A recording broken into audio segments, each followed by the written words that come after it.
Hello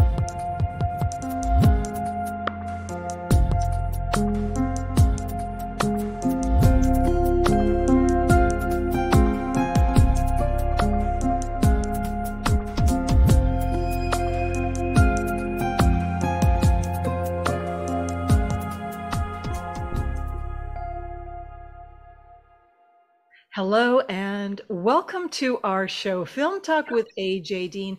I'm AJ Dean, your host, and tonight, oh my gosh, we have a full house, a blockbuster show. It's going to be so much fun. We've got great people in the building, and I want to introduce them one by one because they're so fabulous.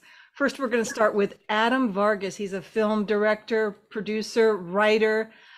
He's also been crew on film productions as well. He's done TV shows and movies. And welcome, Adam. How are you doing? Good, good. How are you doing? Doing great. So happy you're here, Adam. And I'm going to come right back to you. Going to go on to our next beautiful guest here, Sharif Byer. He's an upcoming and rising actor, isn't he, Adam? And he's such a super nice guy. So much fun to meet him. We're going to find out more about him and his love for acting. How you doing, Sharif? I am great. I'm glad to be a part of the show. So happy you're here. So happy here. And we've got like a trifecta. We're a winning team tonight. We've got Pavan Sharma, also known as Pav, and he is a filmmaker. You're also a street photographer, right, Pav? How are you doing? I'm feeling great. It's really, really good to be here, AJ, and yeah, I'm excited. Let's do this. It's so wonderful. Well, I just want to say welcome to all three of you. And we met on Clubhouse, and this is such a phenomenal thing.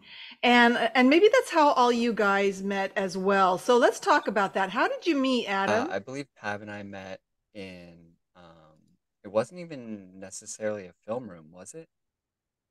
I don't think. I No, think it was just some late night room talking. yeah, Yeah. yeah.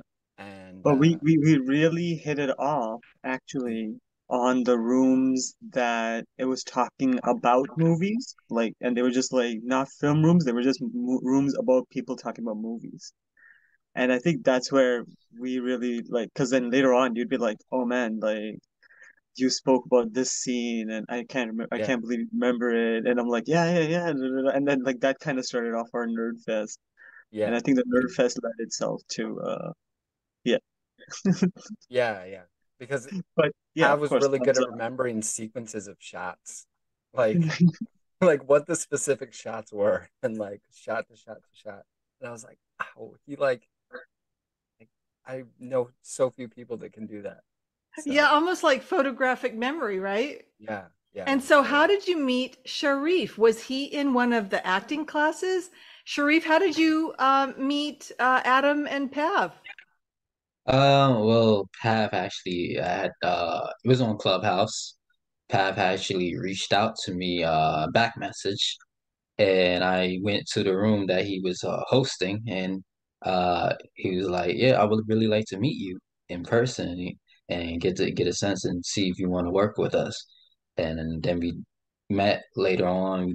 We set a date, set a schedule, and I met them in person. And then they told me about what was going on and what the story was about. And I said I would be a part. I would love to be a part of it.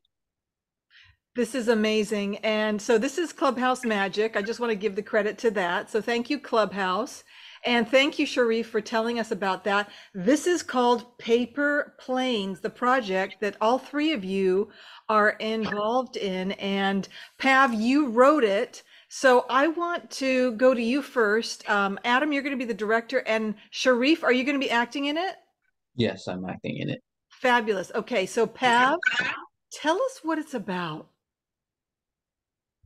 Wow, really? Well, okay, well, first of all, I actually did come up with the story, and Adam has been kind of making up a lot of the story himself when it comes to writing it in script. So we're both kind of and directing it as well. So we're both kind of doing that, both of it. So it's a real co-joined kind of thing in that way.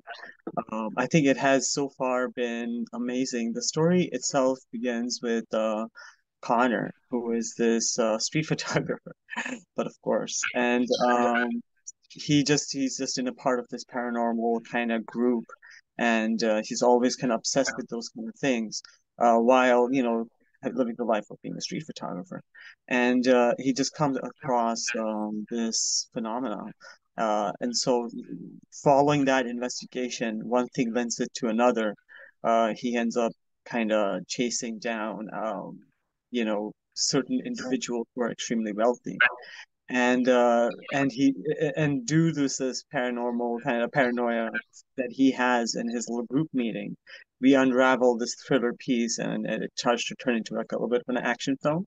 But in all, it's something that's going to delve with AI in the background of it. It's going to delve with other kind of things in the background of it, or how how we are progressing society and stuff like that, and all of these kind of things that are coming up in the film industry. So like that's where the story was inspired from, and how everybody's just constantly talking about the subject. So just having a secondary viewpoint on it. But yeah, that's what it would be right now. It's if you were to say it in a tagline, I'm sure everybody would say it's about a normal guy from the street up turning into a person who starts ending up killing billionaires, right? So if that was the tagline, that would be what the tagline is of the film. And Sharif here is a character who is he's a musician and who has found himself into that story of the billionaires, and one of the characters that the main character Connor has uh, you know uh, dealt with. And then Sharif's character starts to build up as um, one of the musicians who had to work through his wealth and all these other things. And, he had to work through it, as in, like, he had to build it and design it. So he's like a newcomer on the block of all these wealthy individuals, and how he's interested in this, in this new um, venue uh, that they have proposition, and so that's how his character kind of starts to build. And I don't want to give away too much, but yeah, his performances have been amazing, I have to say. This is Sorry. amazing. This is amazing. So let's talk about his performances. I have so many questions though, but let's talk about Sharif first. Sharif, what do you think of this story and your role in it? Tell us about your thoughts on it. I thought it was pretty interesting, especially the twist that they told me about. That I can't get into, but I was definitely intrigued about how, especially I get a chance to play a billionaire character too, that actually is good with dealing with people because he's a musician. So entertaining, you have to deal with people. But I thought that it was a great opportunity for me to uh do a different approach to another character that I've never done before. So that's basically like how my mindset on the film, being a part of the film. It was a great One thing. Wonderful. So Sharif, you said you've never played a billionaire before, is that right? So this is a whole different, there's mannerisms, there's ways of speaking because it's a different mindset, right? Yes, but this character is more since he's not of the same cut from the same cloth as regular billionaires. He had to get it out the mud. So he's basically like used to the streets and stuff. I mean, of course, he got code switching and stuff when he has to talk with billionaires and he has to talk with his friends. But yeah, he's more of like with the people, and has the swag, and you know so that's basically what the arc of his character is. Wonderful. Now, have you, for studying on this, for studying the character, have you gone to watching movies about billionaires, or what has inspired you? What research have you done for this so far?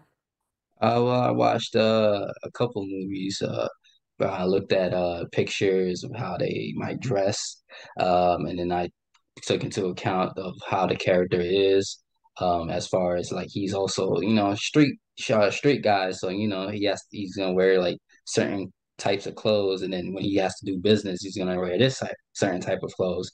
I watched New Jack City, I think with Wesley Snipes, uh, because he got the fit for it, and I watched what's that movie called with Matthew McConaughey?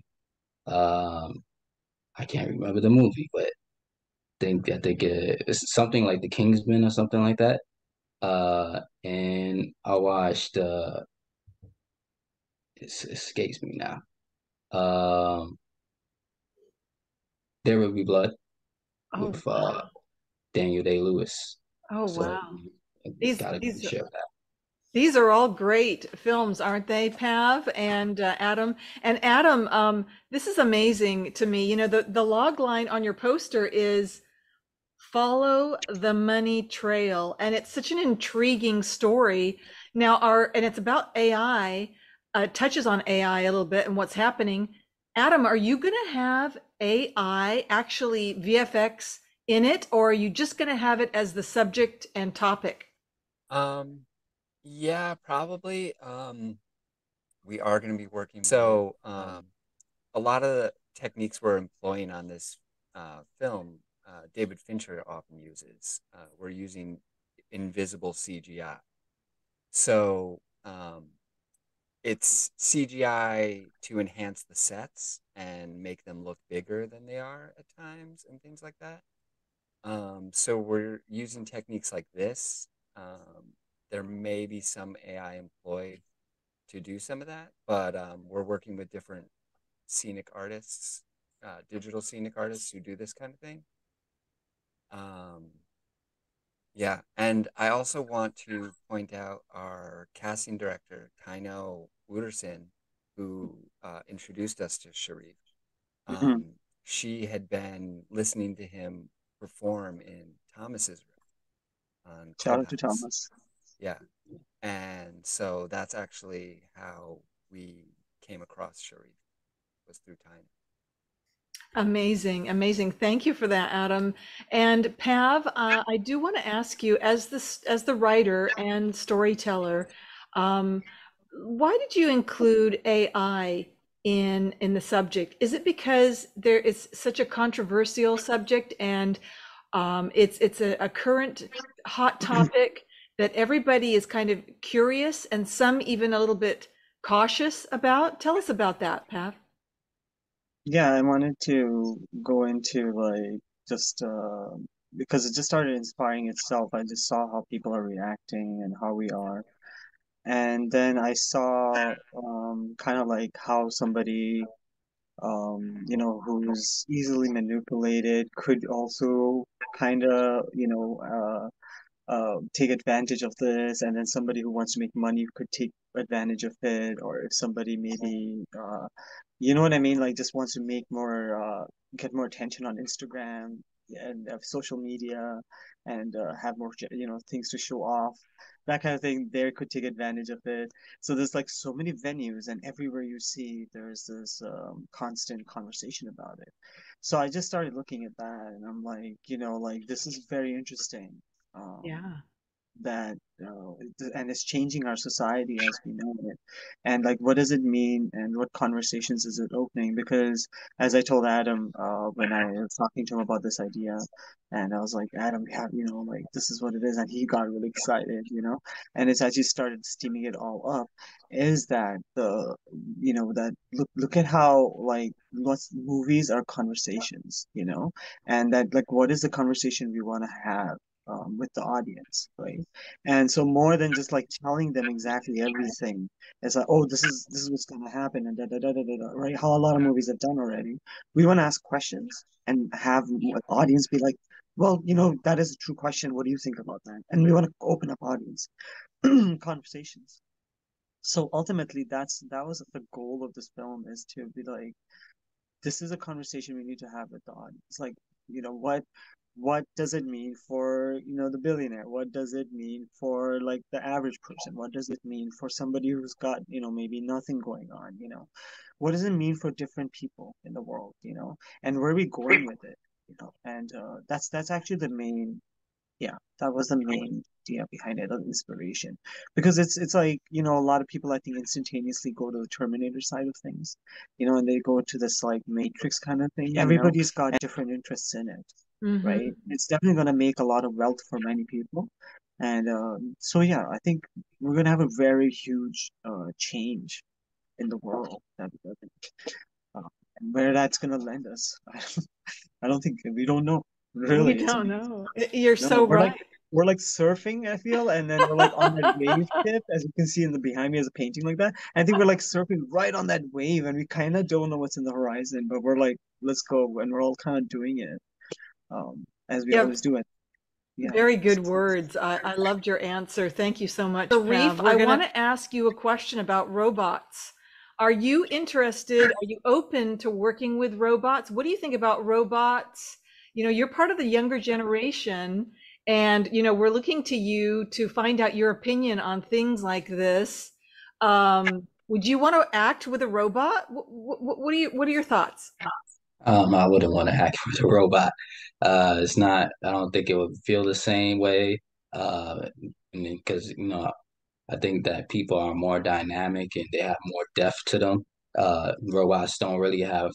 It's like stolen depth from humans, so that's where they're getting from. But this is so humans are more so much complicated than it is from a machine standpoint. So I wouldn't want to act with a machine or a AI for per se.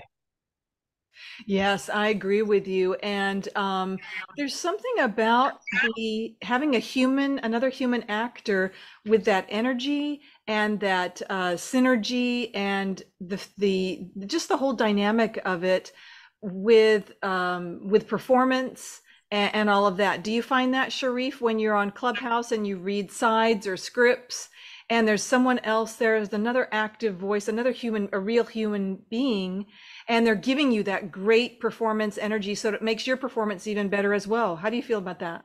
Yeah, I definitely agree with that. Especially there's times where do you make mistakes, and those times are also like blooper reels and all that, and that those are the fun times you get to really feel them as a person, and I think you can get that from AI. I think they're just gonna be on the job and 24/7, and it's gonna come with everything, but they're not gonna be dynamic like that. I can't joke around with that. I can't connect with that, and that I think a lot about acting is that it's the connection towards another person. So that's what I think. Absolutely. And I mentioned this before on my previous show, but I wanted to mention it on this show as well because I'm so much behind it. And I know you'll support my opinion as well. There's this company called Credo 23. Have you heard of it, Adam? It is the non-AI stamp of approval from Justine Bateman and Juliet Lewis, I believe, who put a stamp of approval on non-AI films. In other words, they're using real actors, real films, and it's like a stamp of approval saying, this is minimally AI generated, just bare minimum, and the majority of it is real human live performances. How do you feel about that, Adam? Do you like that also? Yeah, yeah, of course. Because and um, films will be separated by, made by AI or made by people. So getting ahead of it is kind of great.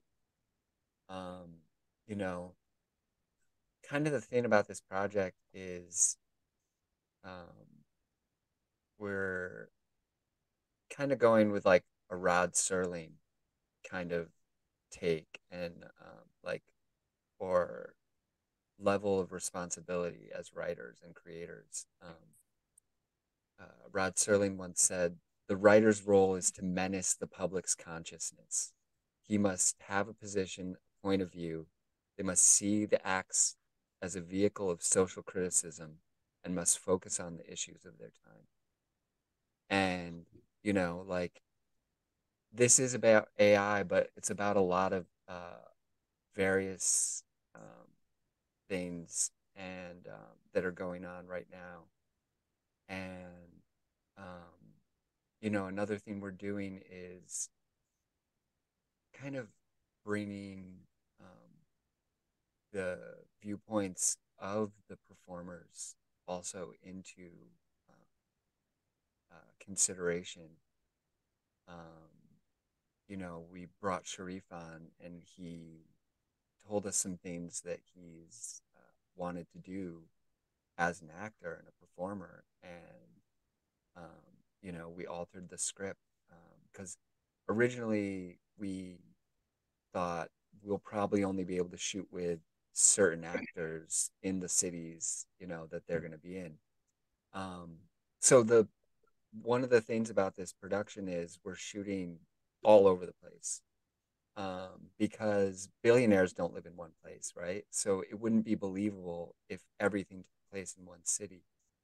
And so we're going to be filming in California. We filmed in New York, but we're definitely going to be going back to New York.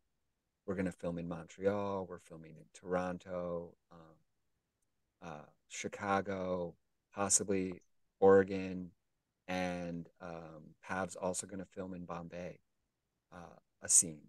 So we're going to be kind of like all over the place by the time this production is done.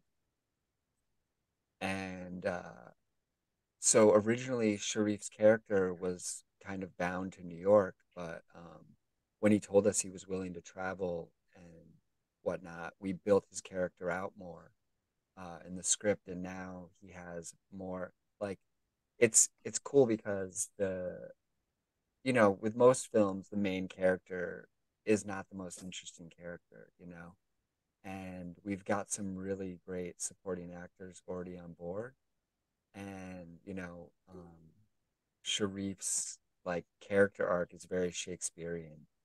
um, the different places he'll get to go with his character, and so it's exciting because originally we didn't intend for him to be such a big part, but um, he was such an amazing performer, and he really loved the piece, and so we were excited that he wanted to do more and be involved in more. I love that. And Adam, did you already film something with Sharif in New York? Yeah, we filmed quite a bit. We filmed with a bunch of actors already, but Sharif is one of the main characters. Um, so, and some of the footage won't necessarily end up in the final product. Some of it is for, like gaining more funds and getting more people on board the project, etc. But we've already made like some big, moves with this film so far. Great. Now, is this going to be a feature film or a short? What is it? How have you Oh no, decided? this is a feature film. Feature film, okay. Yeah, And sure. do you have a budget? Do you have a where people can donate if they want to contribute and support? Have you set up any kind of or is that still coming in the future? We haven't set that up. Yeah, there will be something coming like that in the future. Something we are asking is because we're shooting in so many different places and we're not a studio, we're independent filmmakers. We're looking to connect with more producers, ADs, location scouts in these other cities and states where we'll be filming. Wonderful. And so, Adam, how can producers and location managers and additional crew get in contact with you, Pav or Sharif? Whose email address or Me, contact? Pav, me okay, and Adam. Yeah, Yeah. me great. and Okay, Adam. tell Sharif is us. acting. Let's leave him at that. It's not Okay. Email something you address will want be right to here. Just yeah. email me at this address here. Is it Okay. showing up? No? Okay.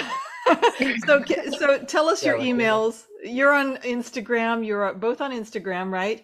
Tell us your handles on Instagram first, Adam and Pav. I'm at atom, ATOM dot cloud. Great. And Pav? My Instagram handle is, I don't know if you can see it's reflective. But can you see it? It says a slice of fried gold. That's my Instagram handle. And My email is pavshar@gmail.com for uh, anybody who wants to reach out to me. Great, great. And also, Sharif, what is your Instagram handle? So if people can follow you and your journey on your acting career. My Instagram handle is Sharif_Byer, or they could just put Sharif and then I'll pop up. Super. And Sharif, I did want to ask you, how was that acting in New York? I know you can't talk about too much of it, but was it fun? Did you enjoy it? Yeah, it was fun. Got to see different people. Got to also network with different people at the set. So it was fun meeting different personalities and what they brought to their characters, and then we just played off of each other. Yeah, I think it's really fabulous that Adam and Pav are open-minded to changing the script, and your ideas were important in the development. Are you going to do additional casting? Have you filled all the roles yet, or should We people? are gonna do additional casting. Okay, so any actors or actresses out there can they contact you if they want a part? Yeah, for sure. Okay, get ready because Yeah, and my email address, I forgot to give it before, is theadamvargas@gmail.com. wonderful. Okay, So that Adam's son is actually a film. Actually, his whole family is artists. Just he said, I think he to quote Adam, um, they all have artist residency at his house, and then when they're done his their artist residency, they can move on their life. So they're all each one of his children are all artists. So they're all like constantly thinking like that. So it's kind of cool, I think. it's so nice to hear. I love that. And I wanted to ask Sharif about your family, and do they love that you've become an actor? Are you the first in your family as an actor? Yes, yes. Okay. He was like, we never had an actor in our family. That would be cool. So yeah, they definitely supportive. This is great to hear. What fun. And also, what does acting mean to you? Acting means to me is a chance to show your artistry, to be creative, to be a part of team working, team building, and also showing what you have in your toolbox, and to be different people, to different characters, walk different lives. That you've never been a part of before. I've never been a firefighter before, but to get to play a firefighter in a certain instance of a movie or something, it would be a great experience. So you get to experience different walks of life from acting. So that's kind of like what it means to me. That is so great to hear, Sharif. And are you only interested in being an actor? Are you open to other additional crew responsibilities and production roles? How have you felt about that? Have you thought about that? I think so far I kind of want to stay focused on acting, but maybe in the near future or in the distant future, I might consider other positions. Yeah, Adam and Pav, you've mentioned how impressed you are with Sharif's performance. Take it away. Adam. Sorry. Yeah, no, Sharif is he's fabulous. He comes prepared. He, just has his everything nailed, like, and he's open to direction. He's open to playing with his scene partners, and uh, he's he's a pleasure to work with, and I'm excited to see where he goes in film. This is wonderful. Pav, over to you. Talk to us about how impressed you are with Sharif and what caught your eye as a special actor that he is. I think it was actually Tanya who mentioned that, oh, maybe you could ask, because we were just like, who is in New York, right?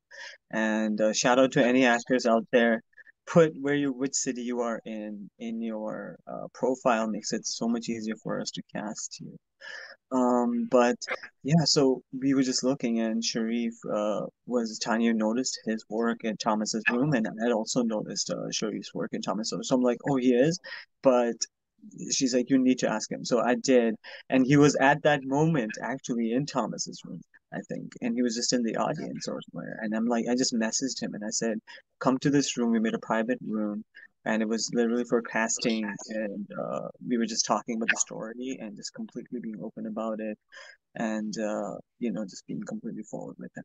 And because I was like, I have seen his performances, and it is fantastic. So, and so when I met him, I noticed that calm demeanor you're talking about. Very respectable, always just gentle. And even if it's so funny, even if things get a little crazy, Sharif doesn't lose his composure so I'm gonna quote just to show you what I'm gonna mean by that is there was a scene where we didn't know what was coming up behind us. We just heard some sounds, and then we just saw some flashlight moving and all these things, right? So we were like, what is that? It was completely pitch dark because the scene was taking place in a completely different, like almost abandoned place. And it was like a very, very dislocated location. And so we were like, who's coming in the scene? And I noticed a bunch of the actors, they had already started getting up and moving on and leaving. And Sharif did not even move, regardless of what danger lied right behind him. Nobody knows because obviously all the other actors are like, we don't know who's coming up here, so they kind of got scared a little bit because it was late at night. And um, Sharif just finished the scene and did not cut at all. He never cuts himself, basically. So like that was I think one of the moments where I was like, my goodness, man, like you are awesome. Like there could be somebody who would just be maybe running down in that scene, causing trouble. That you know what I mean. You don't know what it is, but he didn't let that phase him. So that I think lets us see his how far that can kind of stretch. That he doesn't just cut himself, or he doesn't just do these kind of things, where he's just like scared. And not that I'm saying that it was bad that the other actors did that. Your safety and concern is always first. So we're glad you did do what you did.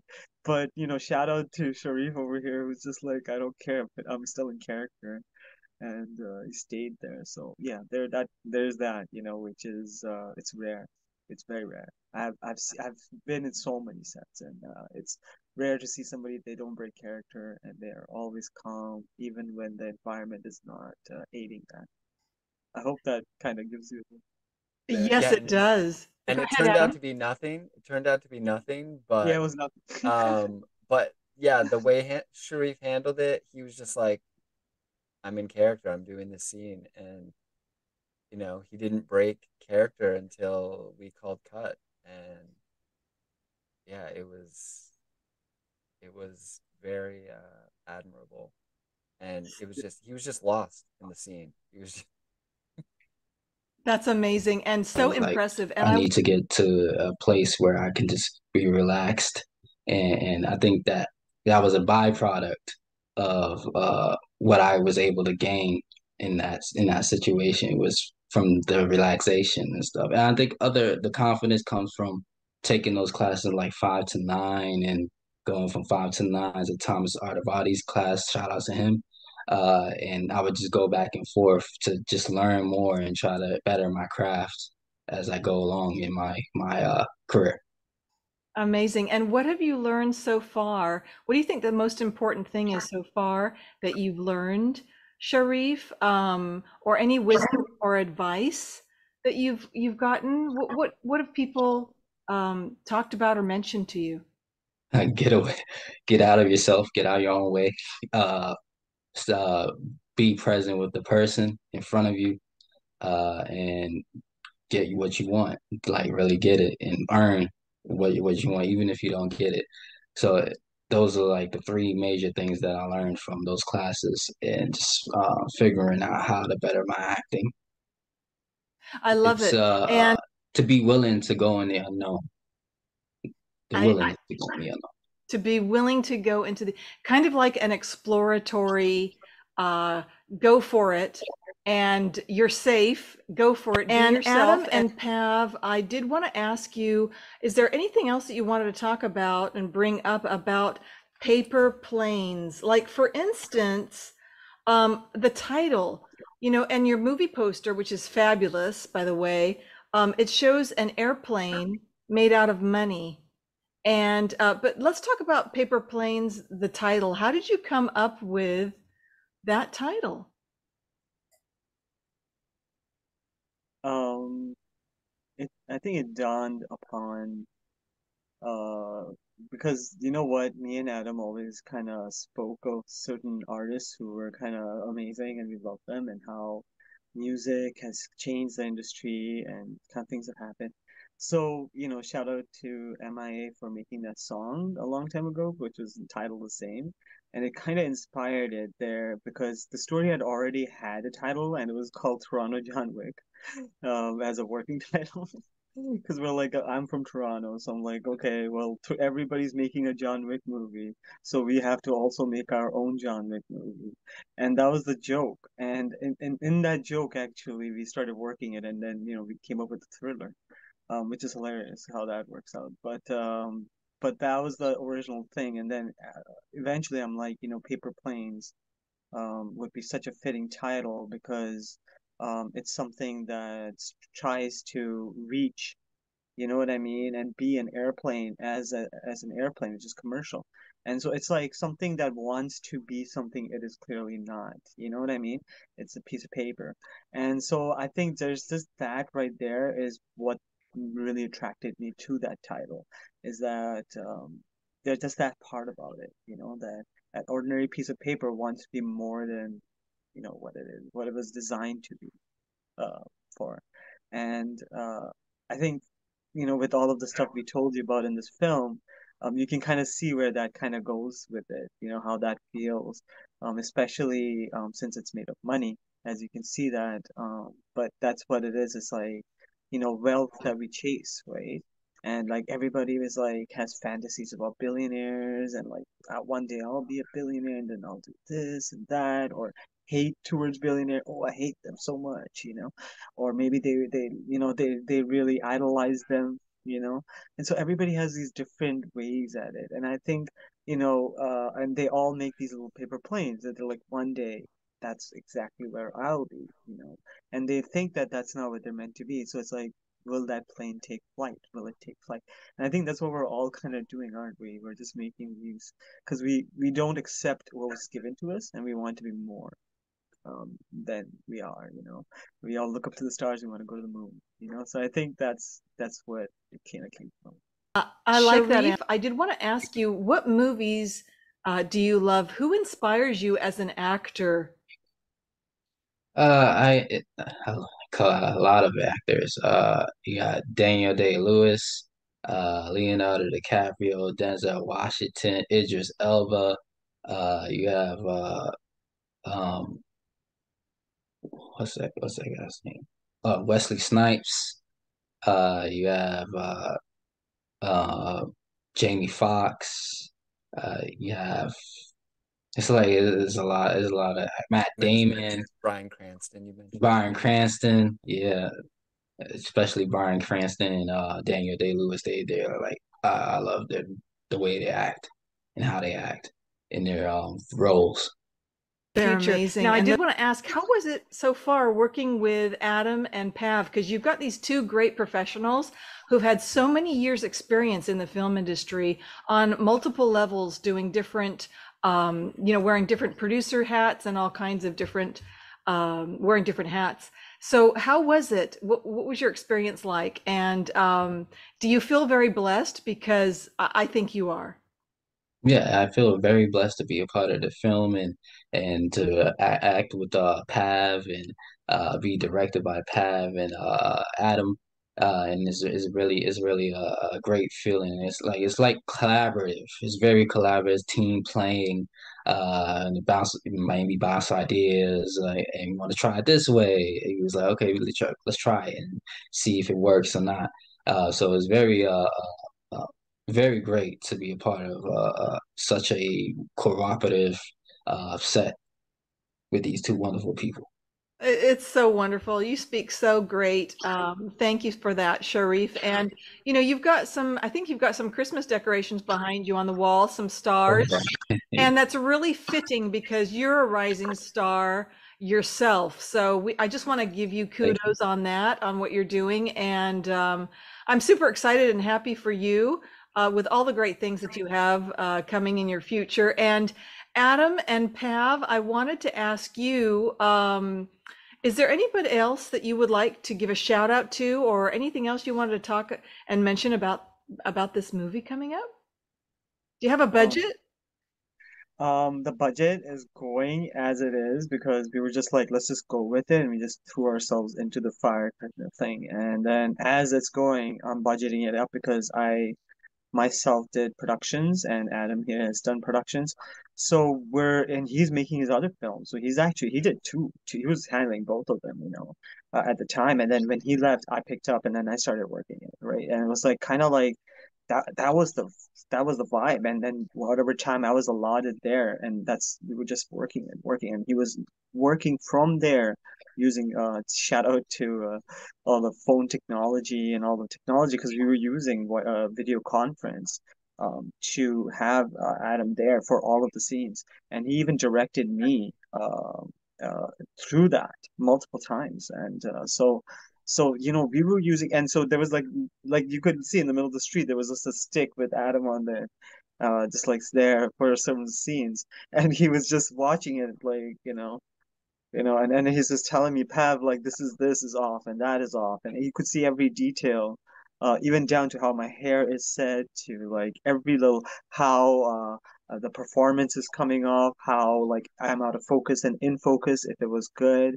and he's like he liked it. It was an artistic thing, and we were both like, okay, so like it's very amazing to kind of be with people who are just like, let's roll with it, let's roll with it. And Adam is just, he keeps going. He's not even, I don't even think he's human because he might just be a robot. We don't know. No, he's not. He's a professional. He's a professional dad. I call him a professional dad because if he can handle them, have all these kids and be such a wonderful dad to them, and be on set and do all of this stuff, right, and all of this other work, he handles everything, stress situations and everything. So he's got that core in him, and the wisdom that comes with it.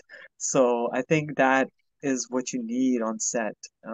You really need that. I really do feel because like if you have that person who's just kind of being the dad on the set, everything smoothly rolls over, and that's exactly Adam did that for us, So his production and producer hands that he was flexing on the script is what like literally at moments saved us because we're like stuck in lightning, and literally he come up with how to fix that, wrote sequences, changed the rewrites, and then within 20 minutes we're shooting a new, yeah, and fixing it, and then 20 minutes later we're done getting that shot and we're out, and like, well, like it's like how do we come up with that? And it's like this is a one solution, this is another solution, this is another solution.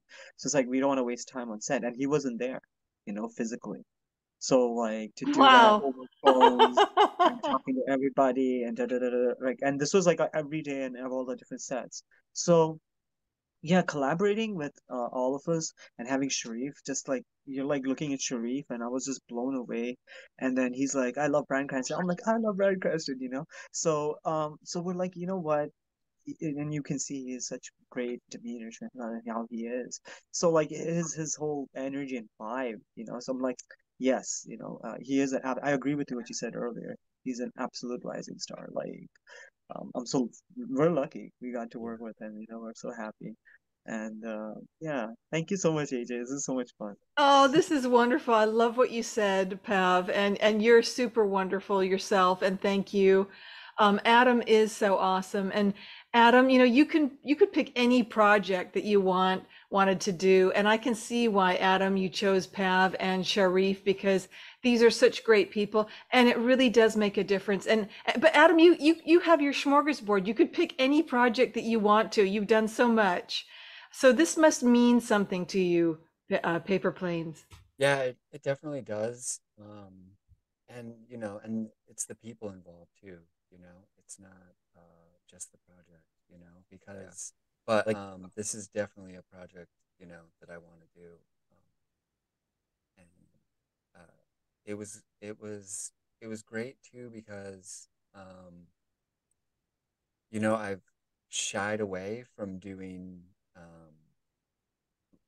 virtual shoots before, and it was actually not as bad as I thought it was going to be. Um, it was actually good because it was like I didn't have everything on set all around me, and I could focus on the monitor, really focus on, what was being captured and things like that. And I'm sure it was interesting for the actors to work with a 3-inch director on a tripod. But um, yeah, the results were great, and we have an amazing cast. I couldn't have we couldn't have pulled off some of the stuff we did, scene changes, etc. If we didn't, um, people just rolled with it, and it was great. Thank you so much, Adam, for that. I have so many questions. Like the one that Pav referred to, the scene where you had lightning. Did you have to like change and go indoors? Was that what happened? No, I ended up getting a car and getting like a luxury SUV, and the scene happened in the back of that instead. Wow. Yeah, because it was characters leaving a a tennis game, so it wasn't not fitting to have them in the car.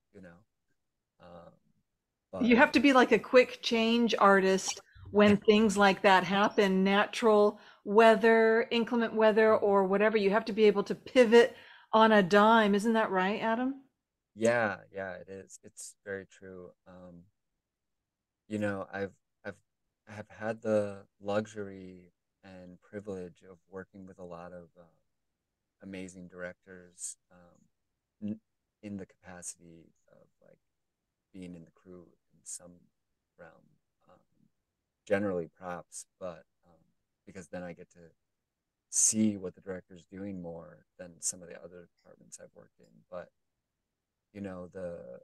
the thing I've gleaned the most is the job requires problem solving and um, you know being able to turn on a dime and not uh, you know uh, be emotional or attached when things don't work out the way they were planned, and to just pivot, you know.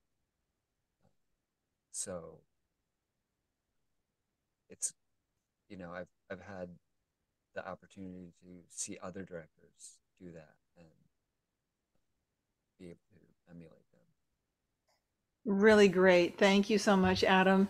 Um, I wanted to talk a little bit about distribution. Have you talked about and thought about distribution, or are you not at that stage yet? Have you thought about doing film festivals or renting four walls, or have you decided on what distribution ways you're going to be doing this, or is that still in talks, in development?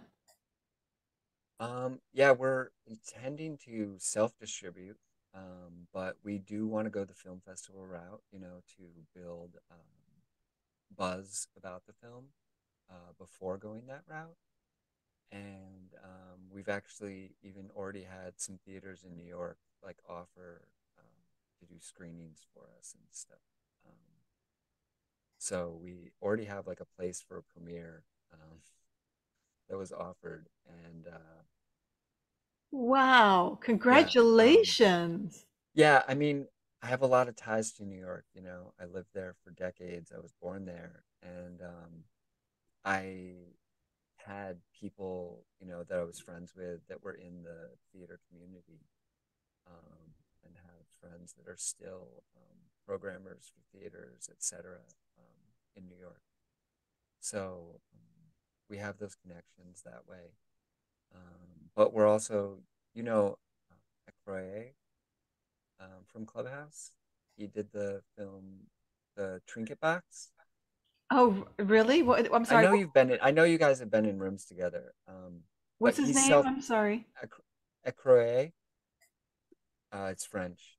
Oh, that's I cool. know you've been in rooms with him, but he produced a film last year that he self-distributed, and they actually set some records for Regal and what's the other big one? Um, is it U? Not UA. Gosh, what's AMC? For AMC and Regal, Wow. Those are and big, those are the big ones. yeah, yeah, and with a film, a very small film, but it's, you know, he knocked it out of the park with it, and even though it's a small, contained, um, small crew film, small cast film, it's still he still pulled it off, and yeah, it's amazing what he was able to do. He set records for March and April for ticket sales and like sold out showings and stuff like that. Incredible. And Adam, I just want to give a little background. You have worked on so many TV and film productions in Hollywood, and you've worked on Sopranos, Sex in the City, you've worked in prop, you've been a driver, transportation, you've really done so much. And so, you're basically a film industry veteran. And so are you, Pav, because I know you've done a lot of work too as well. And so, what do you want to share with Sharif and the young people about the industry, how it is now? Oh, jeez. I don't know. I mean, so much has changed, and not all in good ways, because it's like we're living through the democratization of film right now, right? Where you can make a film for less than $1,000. I've seen people do it for, and but at the same time, what independent filmmakers had in the early '90s, we don't have anymore. You used to be able to make a film for under 100,000 and blow up, like the way Christopher Nolan did, or Darren Aronofsky, etc. Quentin Tarantino. There were so many filmmakers from the early '90s that would not have the global audiences they have today if they were coming up now. And because now there's so many films being made globally,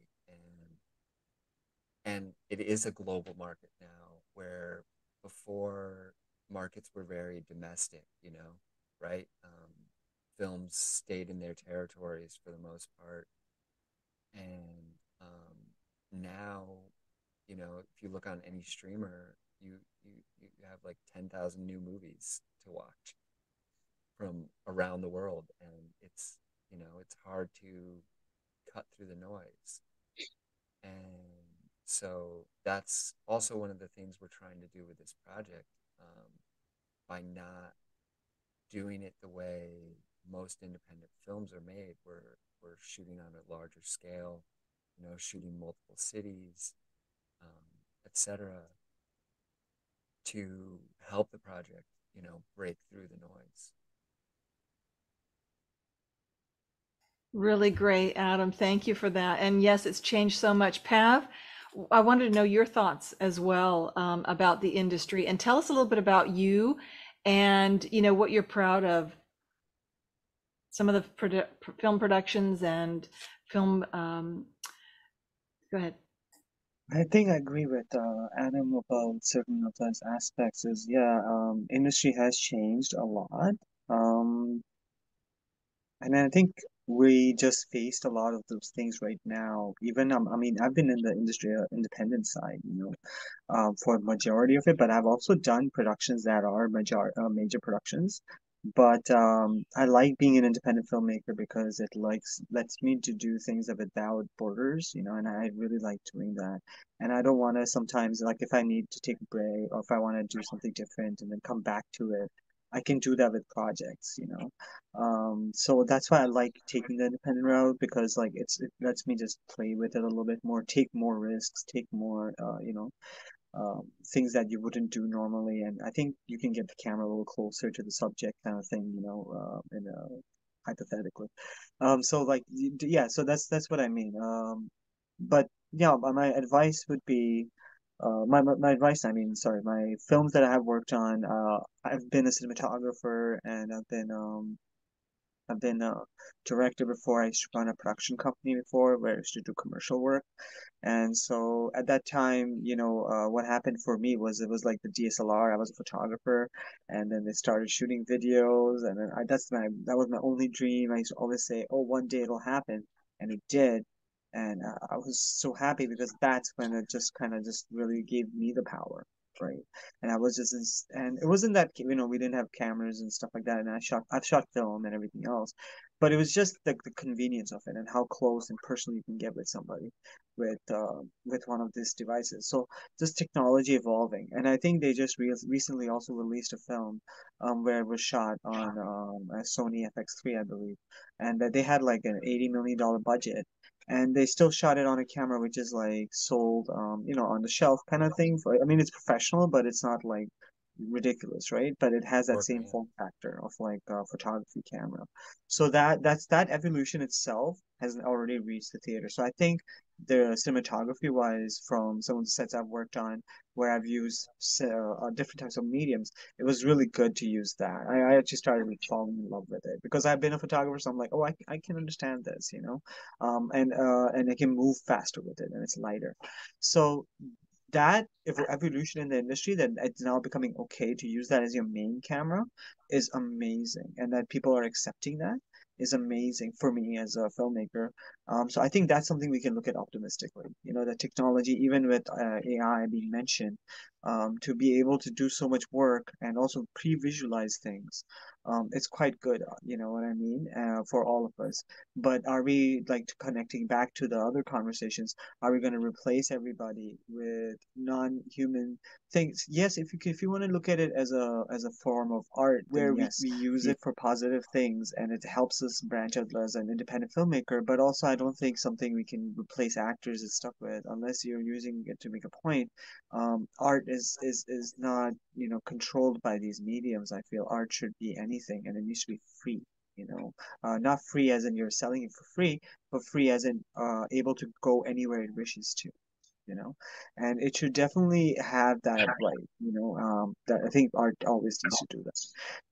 So I'm really excited about where the industry is leading, but I know it is becoming ridiculously crazy tough, you know. They're just bringing up the bar more and more. And that's what we were trying to do with even this independent film. It is not an independent film if you actually look into it. It's quite built out. We do have props working on things. We do have different departments working on things. We do have cinematographers who've also worked on other projects and on this project, you know. And I was telling Adam multiple times that I haven't seen Sharif's and some of the other actors, Josh, shout out to him, any of them ever bring any moment in the film where I didn't think that this wasn't like proper. Like it didn't feel in any way where you're like, this is not like artwork, like it's not good work, right? Like that deserves that. Like a screen that is massive and we can look at it like with a magnifying glass because that's what it is. That's why we look through things so much and we hunt actors and we do all of this because once you put it on a screen it becomes a magnifying glass, right? So and then people really bring a lot out of that magnification and they look at this artwork and they go, a lot of people feel, you know, like they need to lead their lives in a certain different way, dress a certain different way. It changes your thought perception. It does quite a lot. Film is so important as a medium of art, and also the biggest thing about it is that you can have so many different things, artists from different parts that kind of come together and make this piece. So that's why it's amazing, and I think it's one of the greatest forms of art that we have access to.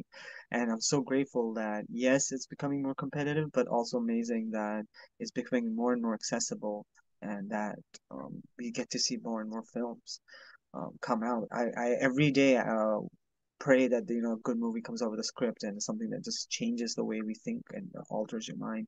Because I feel it's like music, that's what we want in music. It just you hear it and it just changes something. It makes you feel a certain way, and you almost evolve. And I think that's the real special music. And same with paintings. Same thing. You look at it and you're like, something in me is just evolving when I look at this, and I could stare at it for days, and it's not even moving. It's just there, and you're just staring at it, looking at all these details with a magnifying glass, or just looking at it from a wide perspective, and just feeling this vibe, this energy, and you see things that nobody else sees it, and that's what all art is. I think we're highlighting the individual perspectives of each single individual on Earth, because when that individual who maybe has not even been born yet sees it long past the death of the artist itself, they see something new. They're completely born with new ideas, and that could be any medium, any of them. So it's that's why I think we can always stay optimistic when it comes to art, because from at least that side, it's something that just grows. But yeah, I do send all my love and praise to all the industry specialists and everybody else who's going through the strikes. I hear you guys are going to come to an end soon. We're really happy for you, even on the independent side, because we love you. There's no battle here between independent forces. No, it's not like that. We're all storytellers, all of us, and we love what we do. And I've worked with so many people who have become completely professional and are like professional, and as in like they're in the theater right now, tons of them. And we still always look at each other and we're like sending each other love, and we totally support one another. So the support goes all through, because artists always have to support artists, and it just grows, like Sharif's character coming on, and then him seeing things about it, and then us meeting Sharif personally, and then him feeding that into the character, and then we saw certain other vibes from him, and then me and Adam had certain moments that we felt, and then Adam had this idea, and then I had this idea, and then we're like, okay, and then we presented back and forth, and yeah, like how that evolved. We didn't know that was going to happen. I didn't even know we're going to make this movie together. I didn't even know me and Adam were going to do anything. So thank you for technology for letting us do that. So yeah, I'm quite optimistic about the future. I know it's tough, guys. I don't even know what's gonna happen, but we will get this film done, and it'll be another piece of art for you guys to have. Because in many ways, it's the time machine. I feel films, and they send you back to the time. I watch movies from 1960. It was the birthday of the first James Bond movie just a few days ago, and you know what I mean. And we were watching it, and we're like, this is fantastic. Doctor No. It's like it's fantastic. Like it could be shot yesterday. So Yeah. it didn't. It's a time machine, and and you totally connect with the characters, and you see it differently now, and you just look at it from now how we look at movies, and our perspective changed. But then you appreciate certain things, and you see new form of storytelling from it. So like, and that's from any film. So yeah, thank you, AJ. I'm just gonna keep going because I'm so excited. But Oh, yeah. you're wonderful. I love what you said. Everything was so great. And you're such a super nice guy, Pav. I'm so honored to have you on my show, and you as well, Adam. And I love everything that you said. It was just absolutely super, super wonderful. And Sharif, I wanted to ask you, you live in New York, right? Is that right? Yes, yes, I do. Okay, so you were listening to what Pav said and what Adam said, and they have all these connections in New York, and you're one of them.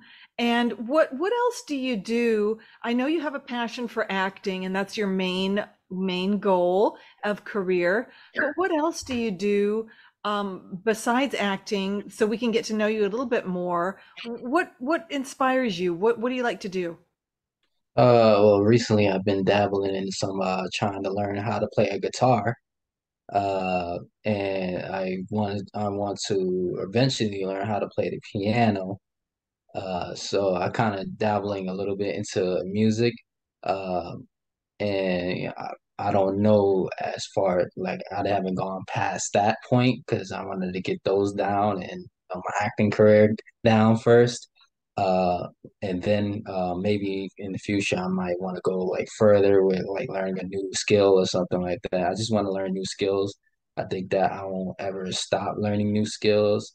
There's always something else that I want to do, to which can help me with my acting career too, because you never know when they might need somebody who rides a horse or something like that. So and that's another goal too, to learn how to ride a horse. Yeah, those are great. And I love hearing that. I love your answer.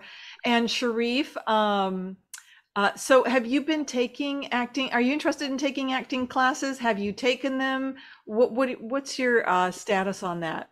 Your feeling on Yeah, I'm interested in taking acting classes. I've taken some, and especially taken the 5 to 9 had access to those classes too, and Thomas Artavati's classes too. So I've learned uh, a lot from them, and a little self, because I have to use what I learn and apply it to myself, and then try to work it until I find I get stuck on a certain uh thing that I need to do, and then that's where I can ask questions, or I need to go to another class to see if I where I'm messing up at, so that I can get past that hurdle. So that's basically what I've done, and what I'm looking forward to when in the future, to take more classes. You're doing great. I have to let you know, Sharif, and So proud also of you, Sharif. Well, it's been so much wonderful having all three of you tonight. I'm so sorry. We're going to have to start wrapping it up soon. But I did want to, before we do our heart messages, which is where we go around each one, each of us, and we share an important message on our heart, with the world. I wanted to ask each and every one of you if you wanted, is there anything else you wanted to mention or talk about on the show? Let's start with you, Adam. Um, um, I'm expecting a new daughter. Can you bring the microphone a little Oh, closer? I'm so sorry sorry, about but that. we want to hear every word. I'm expecting my fifth child, Congratulations. girl. Woohoo! Yeah, so that's happening. And Congratulations. A new proud papa. You're going to have a girl, is that right? yeah, How does yeah, it'll your be how my does your third daughter. I'm sorry, your third daughter? That'll be, yeah, my third daughter. Third daughter. And how are you and your wife and your family? How do they love this news of celebration? Oh, they're thrilled. We're all thrilled about it. Yeah. Yeah, we can't wait. Yeah, very exciting, just wonderful. And couldn't happen to a nicer guy. So congratulations on you're expanding Thank you. your family. It's going to be Yeah. really, really fun. It's going to be fun, Adam, don't you think? Oh no, definitely, for sure. And you know what? You can teach her all about film. It's a whole nother beautiful spirit coming into the world that you can talk about film analysis and acting and all kinds of great things. So much fun I'm so excited for you both. It's going to be great. We're very excited. So that's wonderful. Thank you for sharing that with us on the show, Adam, and many blessings to you, your wife, and your family. And Pav, I want to send it over to you. Anything you want to share on the show that you'd like to? I don't know how you can beat that what Adam said, because that's kind of a big one there. But go take it away, Pav. I know you can do it. Yeah, thanks, Adam, with that like epic Sorry. drop there. No, but you know what? It was happening while Adam was in production and in there, so that's his dedication. And then we were all like so excited, and he did tell everybody, but then like slowly it revealed itself. And then I mean, it's just been he's such an amazing guy. So it's gonna be amazing to see him, have another third daughters, and two sons. Like, oh my Lord, how do you do it, man? Like, people complain about one kid. This guy's like, like Yeah, he just does it. he's great at it. You're great at it, Adam. You have to And know all that. at different ages too. You know what I mean? So he's handling different things. I'm just like, wow. Wow. But no, my what I wanted to actually shout out to is Inyan from Clubhouse, who is probably one of my, if I told him he's my favorite voice actor, and he is, if not one of my favorite people when it comes to wisdom. And he's been there since pretty much strangely day one, because me and Adam were just talking in that in a private room, and for some reason, Indian just ended up in there. And me and Adam didn't even know. And we're just talking about different actors, and we're going through their profiles, and we're kind of scout. And he was just sitting in there observing and feeling the vibe out. And then he just started dropping his usual wisdom bombs on us. And he was just like, "No, it's amazing that you guys are filming a film." So shout out to Inyan. We would love to have your film, but he's made that he's a voice actor, and Yeah. since his last film was Carlito's Way, he said that he's not gonna really make another film because he's already like, unless it's better than it's not gonna happen, right? So it's like he's left it at a good note, and I can respect that. But we love you, and that's the one thing I think me and Adam, I think both would want to throw out there, because we often we often think of you, and we hope you make the film when you come to the voice acting part, and we're gonna see if we can get you to do that. um, but whatever happens down that road, we haven't even asked Inyon yet. But we're kind of low key. I think he knows we're gonna ask him, because I don't know what'll happen. But we will probably be like, "Can you please be on there? Because we love you so Yeah. much, and we need your voice." Because I think me and Adam agree. We're like, we want this Indian to explain everything in our life to us, and just like say everything, just be a voice for everything. So we're just with something we can both agree on. So shout out to Inyan, our friend.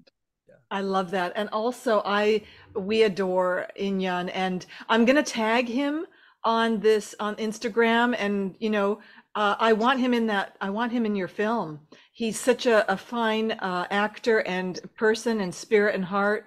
He's just beautiful, and he's amazing. He is also amazing. So this Yeah, would be he great totally inspired us to write. Sorry, AJ, but he totally inspired us to write scenes out for him for as him. the voice actor, for the voice acting, just for the Wow. voice acting. Yeah, Well, just like we're like, we need it, because he just brings you instantaneously in this set of wisdom and this like vibe that I don't know how to explain it.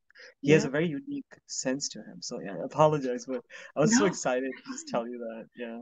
I love that. I love that you jumped in and said that. I love everything that you said, Pav, and please jump in anybody when they feel they want to. I love his voice as well. He'd be perfect for the role. Oh my gosh. And like I said, I'm going to tag him. And so Inyan, if you're watching this, and I hope you do, you're perfect for the role. You've got a beautiful voice. We adore you. And so please consider it, because these are such great guys and a wonderful story. They're writing it especially for you, a part written especially for you, so much love and respect that they have, and I do for you. So yes, definitely consider that. So thank you, Inyan, for that. So we'll see you in the movie, Inyan. Or hear you, I'll say hear you and hear your beautiful voice in the movie. And over to you, Sharif, for anything that you would like to mention in life. It can be anything at all that you want to share a little bit about. I'm just realizing that it's actually a small world in the acting industry. I've met people in certain areas, and then they knew somebody that I knew, and I was like, "Wait, you know that person?" And I started realizing that that it's really a small world, and I feel like a little bit of a pride that I know people, and I'm starting to know people, and starting to have those connections with other people. So that's basically I can't top Adams is his stuff, but You did just fine. And I know Adam and Pav will agree with me on that. I love that. You're right. It's all about networking and meeting people. And it's so good and fun to work with great people, Sharif. And that's what I'm getting from you. And I love that you appreciate and respect so many people. And yes, it is a small world. But we're so blessed to do this. Every opportunity we get to work with great people like all of you, It's such a wonderful gift. It really is. You know, it gladdens the heart, it raises the spirit, it brightens the day, it brings joy, it makes life purposeful, meaningful, and wonderful. And so thank you so much for sharing that, Sharif. I loved it. I loved what you said. Okay, everyone. All right, team. You've done so well. I'm so proud of each and every one of you. We're going to do our heart messages now. And I'm going to start, okay? I'm going to start my heart message and then we're going to go around. Think about something that's important to you. As you can see, something's coming into my screen. This is this is actually a prop that I bought from Amazon for my Lily Munster cosplay costume, and I took some pictures. I didn't. My heart message is, please, if you can, I know it's kind of unusual world right now we're in, but if you can, adopt rescues. I haven't mentioned this before, but it's so important. If you are considering adopting an animal this year or in the future, please consider the Humane Society and please consider rescues because they are wonderful and they are there's so many out there that would love a beautiful home that you could give them. Let's go over to Pav for his heart message for the world. I think that my heart message is, you know, wait, I have to give a shout out. Monte, I have to give a shout out to Monte, who was also on Clubhouse, who came in and gave us a lot of love and helped the set and helped everybody and was a wonderful actor. So just thank you so much for being so amazing and helping out in other ways than, we had expected. So like, thank you so much.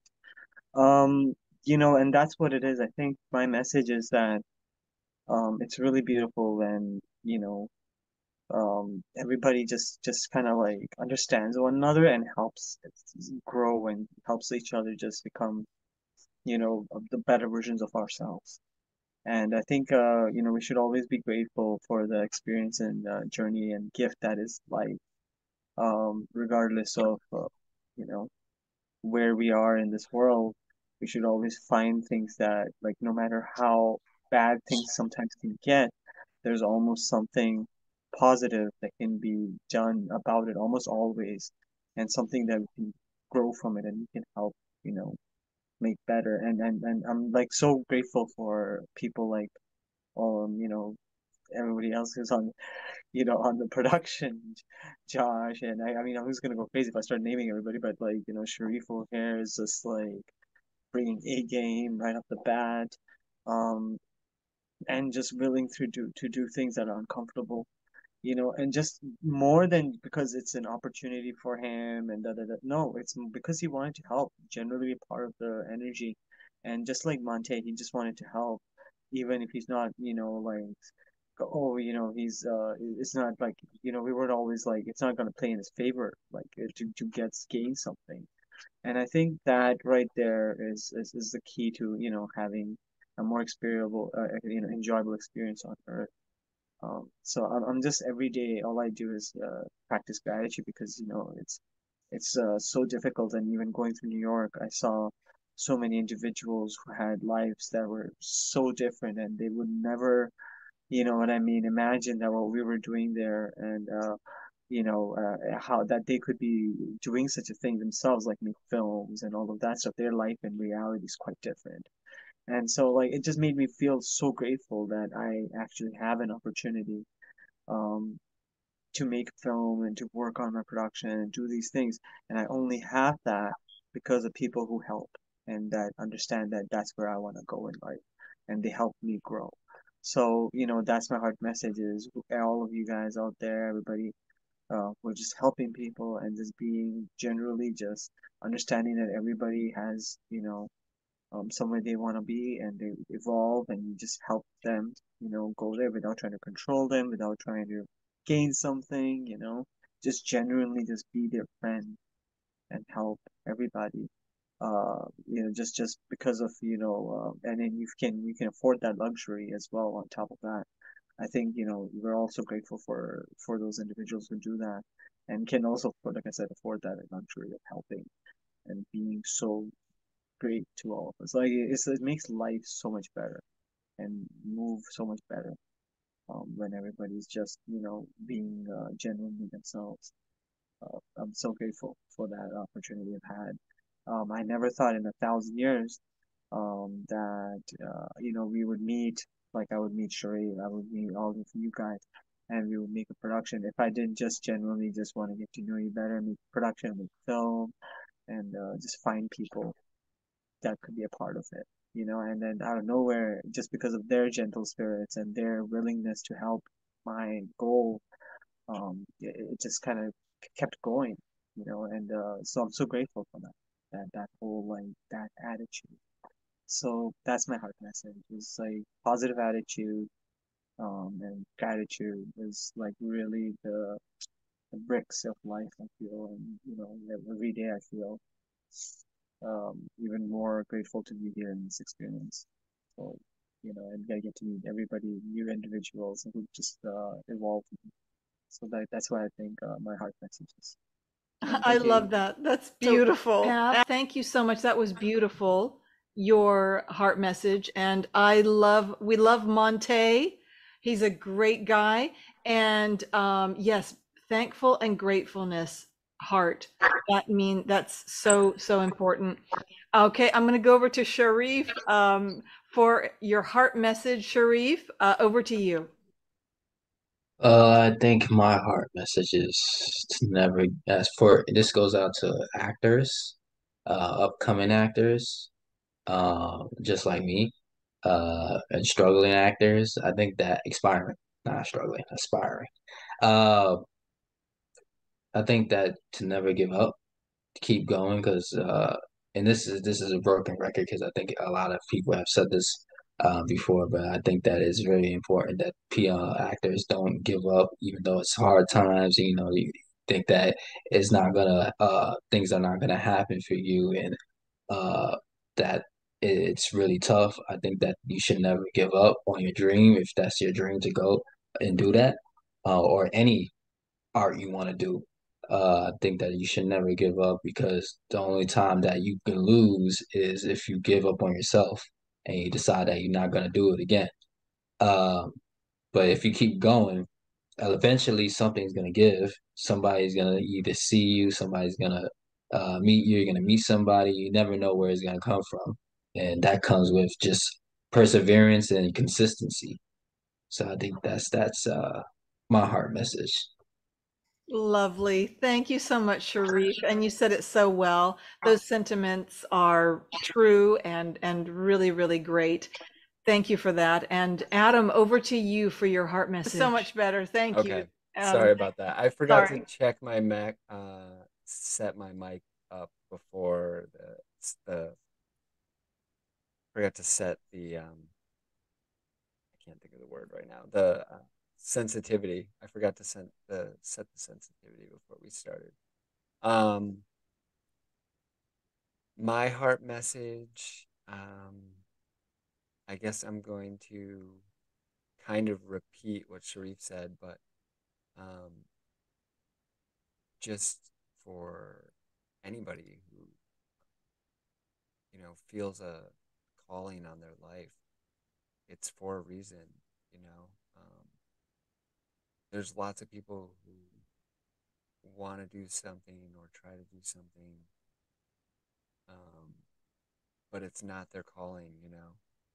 And when you meet people like Sharif or Pav, it's obvious that this is what they're supposed to be doing with their lives.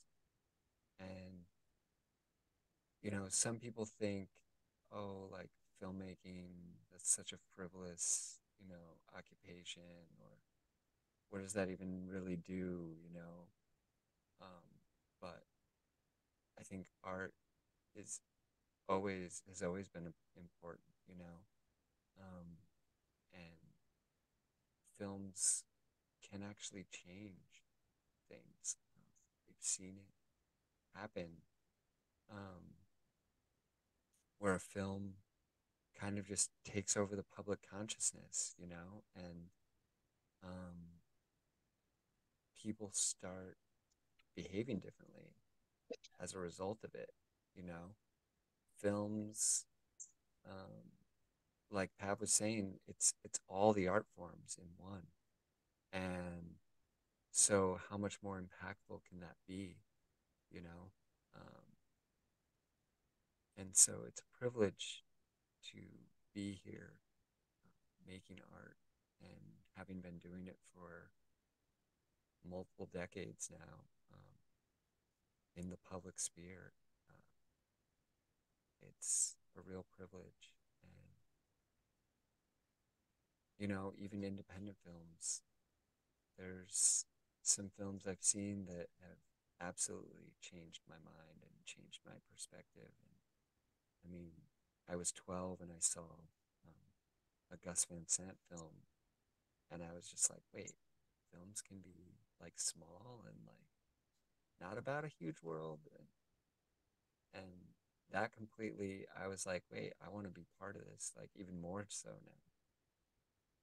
And, you know, um, I guess I'm just speaking for myself, but, you know, that changed me and changed the course I've been on for the last almost 30 years. Um, so, yeah, it does. It is important. And it's not just, you know, we're not just making movies so people can have something to watch while they eat their popcorn. It's been such an honor to call you a friend. So, and I agree, film can change the world. It's so powerful. It's an incredible social message opportunity for anyone, and it can change minds and hearts. And I believe what you said, and I love what you said. Everything is great about all those good points that you made. I'm so sorry that we're going to have to start wrapping it up now. And I want to thank each and every one of you, though. I want to thank you, Pav. I want to thank you, Sharif. And last but not least, I want to thank you, Adam, our friend. And like I said, one of the best filmmakers. So until next time. Real quick, I Okay. just want to memorialize my friend Oh, Michael yes, your Solomon. T-shirt. Your T-shirt. Yeah, Let's see it. I'm actually wearing a shirt from his old production company, productionsound.net. Um, he's a friend I met when he was 12, and I was 15. And What's his name?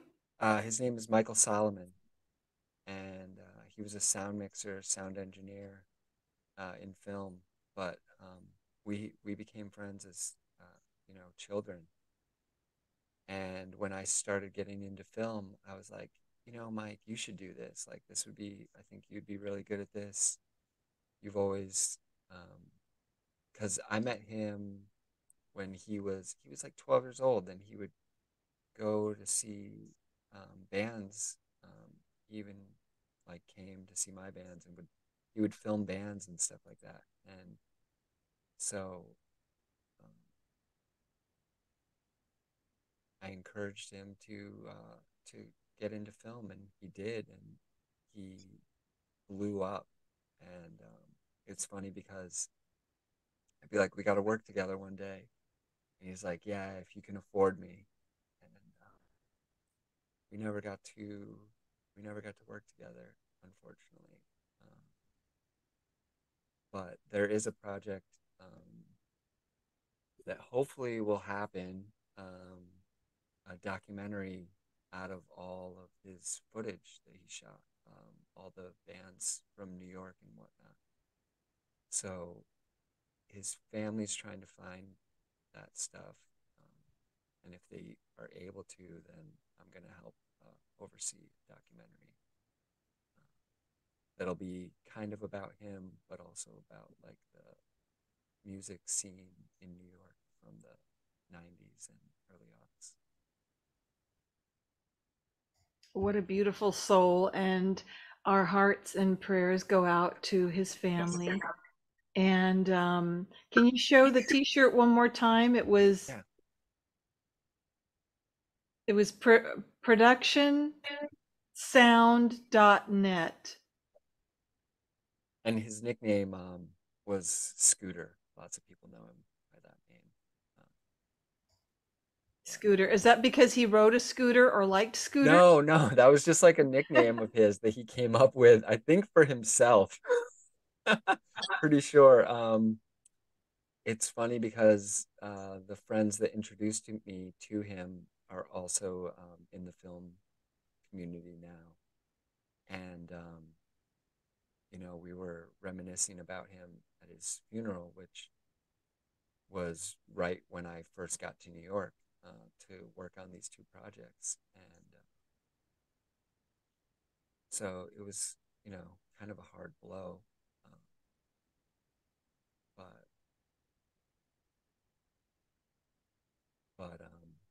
Well, that's so beautifully said, Adam. Thank you. And that means a lot to you. And I thank you for sharing that with us. So heartbreaking, uh, but also wanted to respect his artistic and creative, what a creative soul, and his contribution to the world in film. And he also had a sense of humor, saying, "If you can afford me." What do you think of that, Adam? he had a huge sense of humor. Ever since he was young, he was kind of one of those people that was like a target for ridicule, and but he always handled it with this grace, and he never let people, like get him down. And it's funny because he went from being this person that lots of people were annoyed by, and but like his almost like roach mentality, like you can't kill me, nothing can kill me, Wow. earned him a lot of respect from people over the years. And Yeah, his persevering yeah, spirit, right? yeah, yeah, yeah. Well, And that's a wonderful gift that he had, and on a great note for us to end the show on. Uh, Keep that persevering spirit up. And until we meet again, thank you, Adam, for being here. Sharif and Pav, you've been absolutely wonderful tonight. I'm so happy with you and everyone. And arrivederci. Until next time. Thank you for having us. Um,